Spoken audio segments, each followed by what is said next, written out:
So tonight is going to be cracking some Magic the Gathering Secret of Strixhaven packs, but in the near future, tune in for some Pokemon packs and also some 60 card theme decks. So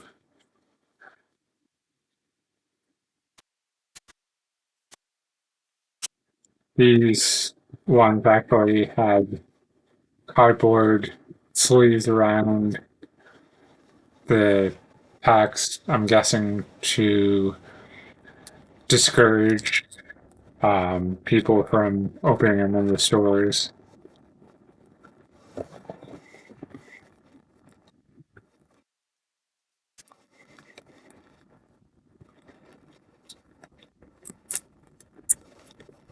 So the token was a 2/2 spirit on one side and a 0/0 fractal on the other side. I'm guessing the things that make the fractal say, enters with a certain amount of 1/1 counters on it. For one, the card at the front is Wearing Embermare.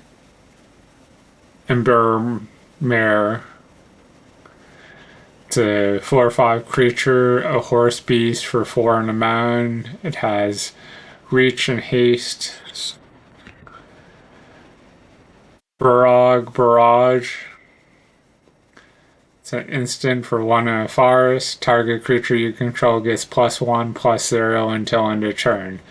If you cast another instant or sorcery spell this turn, then it deals damage equal to its power up to 1 target creature an opponent controls. So it's a fight spell that potentially gives it the creature you're using a buff depending on if you've cast other spells this turn. Terramorphic Expanse. Kind of interesting that they have a, extra land, if you will, in the middle of the pack. Tap, sacrifice this land, search your library for a basic land card, put it onto the battlefield, tap, then shuffle. So kind of like a Evolving Wilds, I believe. So this is one of the dual cards where it's a sorcery that's and a creature in the same. The sorcery is Raise Dead for just a swamp. Return target creature card from your graveyard to your hand. And then the creature part is Cheerful Ostermacer. Says this creature enters prepared. While it's prepared, you may cast a copy of its spell during an unprepared. Doing so unprepares it. Oh, okay. So I thought this was like a previous set where you could cast the sorcery part and then cast the creature from exile, but it's the opposite. You play the creature and then the sorcery part gets prepared so you can use it, but then it's unprepared, so you have to prepare it again to recast the sorcery while this creature's on the battlefield. Shattered Acolyte. It's a 2/2 creature, a dwarf warlock for 1 and plains. Has a lifelink. You can tap 1, sacrifice this creature. Destroy target artifact or enchantment. So, I mean, yes, it's a creature that, it's a body on the field that, has a lifelink. I'm not big on sacrificing creatures, but it's a removal spell, so you get a removal spell on your creature if you need it, so you're not having both a creature and a removal. You have two spells in one. Imperious Ink Mage. It's a 3/3 creature, an Orc Warlock for 1, a Plains and a Swamp. Has Vigilance. When this creature enters, surveil 2. So the reminder text is, look at the top 2 cards of your library. Then put any number of them into your graveyard and the rest on top of your library in any order. So, I've said in previous videos about Magic, Surveil feels kind of like Scribe, but instead of doing top or bottom of your library, you're doing graveyard or top of your library. Pitter Fractal. It's a 1/0 creature, a dinosaur fractal. Cost X, a forest and a swamp, or forest and an island. Has flying. This creature enters with X/1/1 counters on it. When this creature enters, you gain 2 life. So normally 0 toughness would mean the creature would die, but where it has X in the mana cost, presumably you'd have it enter with at least 1/1 counter on it to have it not die upon entering. I guess if someone removed the 1/1 counters from it, it would go down to 0 and then go to the graveyard because it had no toughness left. Warhold Charm. It's an instant for a mountain and a plains. Choose one. Each opponent sacrifices a non-token artifact of their choice, or return target artifact or creature card with mana value 2 or less from your graveyard to the battlefield, or creatures you control get +1/+1 and gain trample until end of turn. So I remember like a number of years and sets ago, charms being a thing. I thought the red-white one had something about like redirecting damage, but I could be wrong. So it's kind of interesting that like 2 of the things were about artifacts and one of them was buffing all your creatures. But I mean, I like that last one, +1/+1 and trample for all your creatures until end of turn. That's quite a sneak attack. Oh, we're buffing everything to give it trample. Another one of the sorcery creature combos. The creature is Leech Collector. It's a 2/2 human warlock for 1 in a swamp. Whenever you gain life for the first time each turn, this creature becomes prepared. The reminder text says, while prepared, you may cast a copy of its spell. Doing so unprepares it. And then the sorcery part is Bloodletting, which costs a swamp. Each opponent loses 2 life. So if you have a life gain drain deck, you could use the sorcery part to ping your opponent for 2 life, which would make it underprepared. But then if you have something when your opponent loses life, you gain life, then you gaining life for the first time each turn would then prepare it for the next time you want to use the sorcery. Next we have Sanar Unified Genius for the creature side of the 2-part card. It's a 0/4 legendary creature, goblin sorcerer for a island and a mount. Sansa enters prepared. The reminder text says, when it's prepared, you may cast a copy of its spell. Doing so unprepares it. And you can also tap to create a treasure token, activate only if you cast an instant or sorcery spell this turn, which if this enters prepared, you can cast the sorcery. Casting the sorcery allows you to tap the guy to create a treasure token. Given this guy has summoning sickness, so you'd have to wait until your second turn to be able to make the treasure token. The sorcery part is Wild Idea. Cost 3, an island, and a mountain. Search your library for an instant or sorcery card, reveal it, put it into your hand, then shuffle.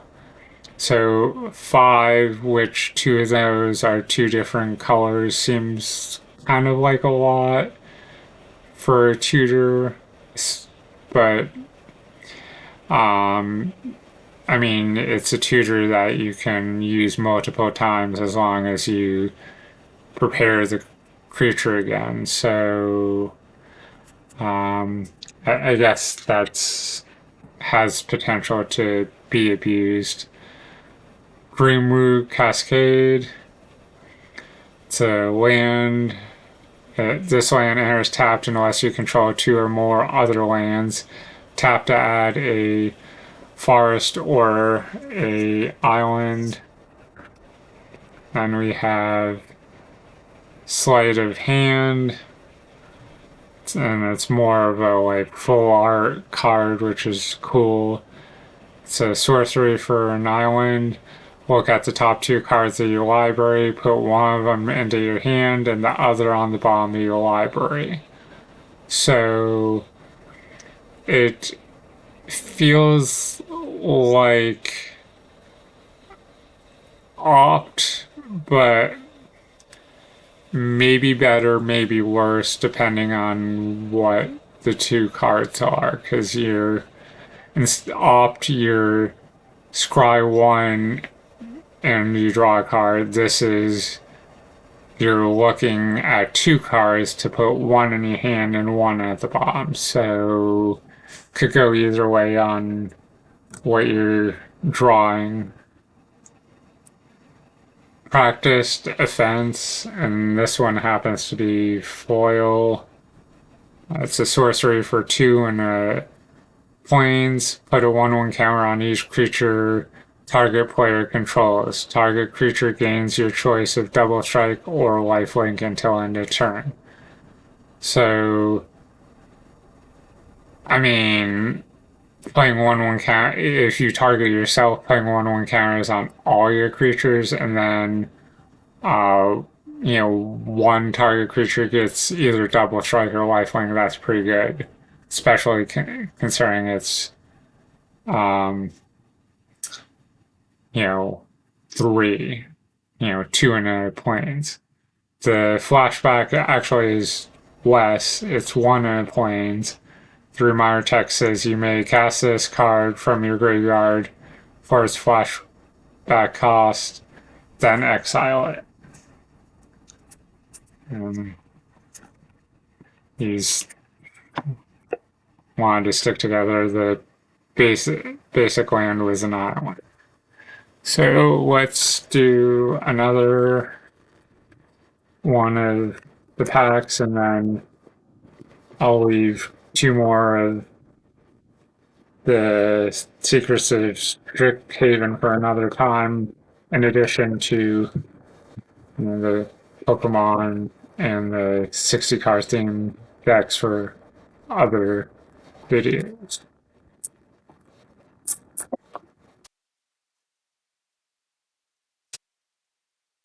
So at the back, instead of tokens, you have a stun counter thing, a 1/1 counter, another stun counter, and a few things to show if something's prepared.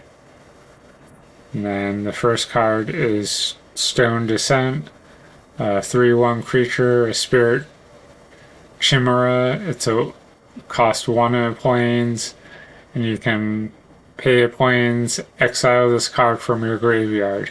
You gain 2 life, surveil 1, activate only as a sorcery. The reminder text says look at the top card of your library. You may put it into your graveyard. Muse's Encouragement. It's an instant for 4 on an island. Create a 3/3 blue and red elemental creature token with flying. Surveil 2. The reminder text is look at the top 2 cards of your library, then put any number of them into your graveyard and the rest on top of your library in any order. Then it's another dual card. The creature is Strife Scholar. It's a 3/2 creature, at orc sorcerer for 2 and a mountain. Has ward 2, pay 2 life. This creature enters prepared. The reminder text says while it's prepared, you may cast a copy of its spell. Doing so unprepares it. So the spell is a sorcery called Awaken the Ages, which costs 5 and a mountain. Create 2 red and white spirit tokens. So, I mean, 6 seems a lot for 2 tokens. I mean, yes, they're 2/2s, but they don't have any, like, keywords, so given they're also that spells on a creature, so I guess even though 6 is a lot, you could play and replay it, and you know, if you have nothing in your hand worthwhile, you could use that. In Florence, it's an instant for 2 in a forest. Put 2 1/1 counters on target creature. Infusion. If you gained life this turn, that creature also gains trample and indestructible until end of turn. So, not quite as good as the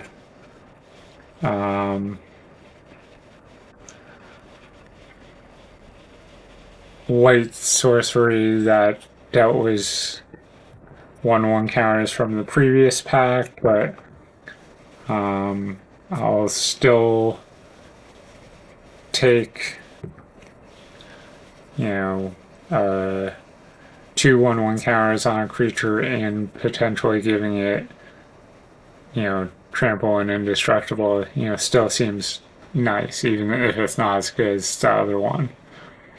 Wander Off. It's an instant for 3 in a swamp. Exile a target creature. So always nice to have remove a spell, especially if it's, you know, exiling versus just sending it to the graveyard. Grapple with Death. It's a sorcery for 1, a swamp and a forest. Destroy target artifact or creature, you gain 1 life. So kind of interesting, the gaining life when you're, you know, in addition to a removal spell.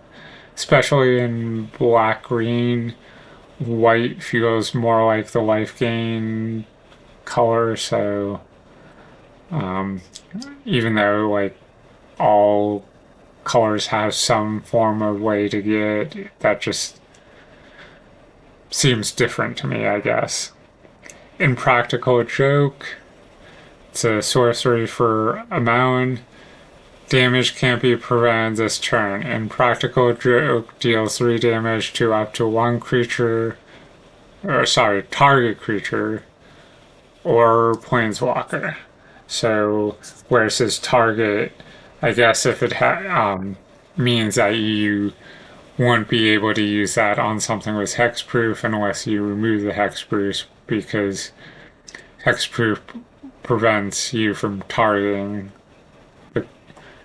wherever it is, in this case, a creature or a planeswalker. Fractal Tender.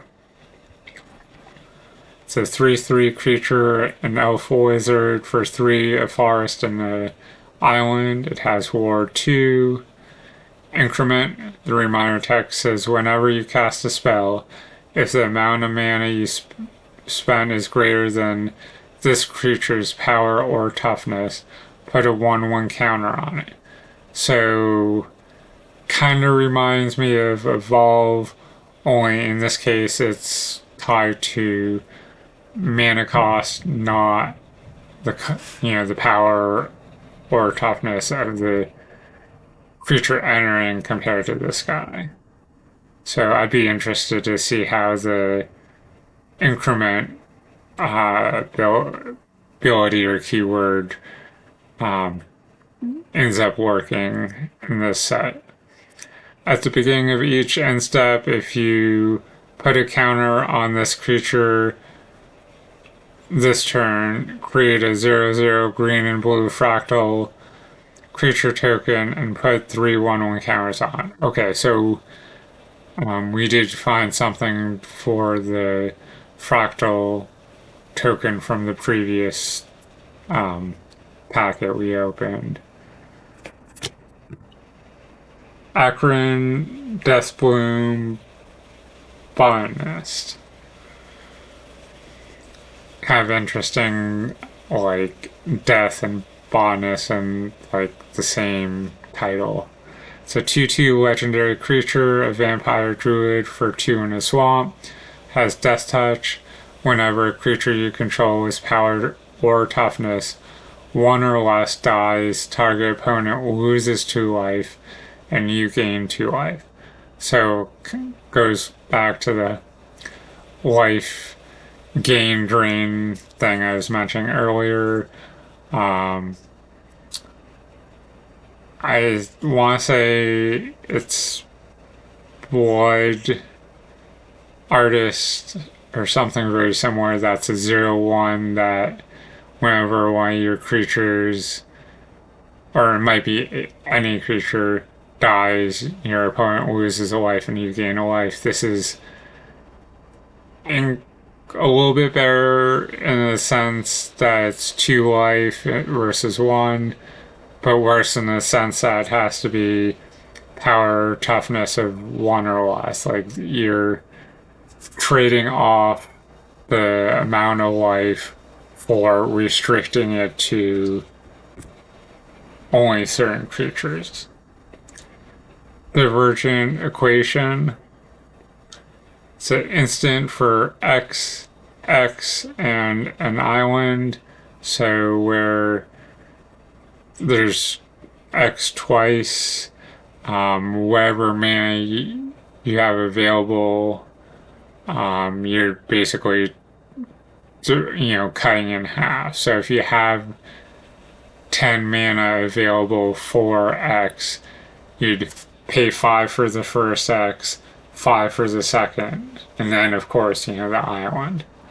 Return up to X target instance and or sorcery cards from your graveyard to your hand. So in the example I gave, you'd be returning 5 instance and or sorcery cards from your graveyard to your hand.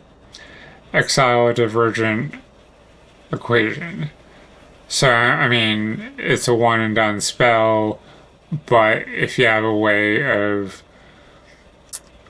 storming that or like copying that, you'd basically say, oh, I'm returning 5 instants or sorceries, copy that while it's, a target, a spell you can target, and then, maybe grab 5 more.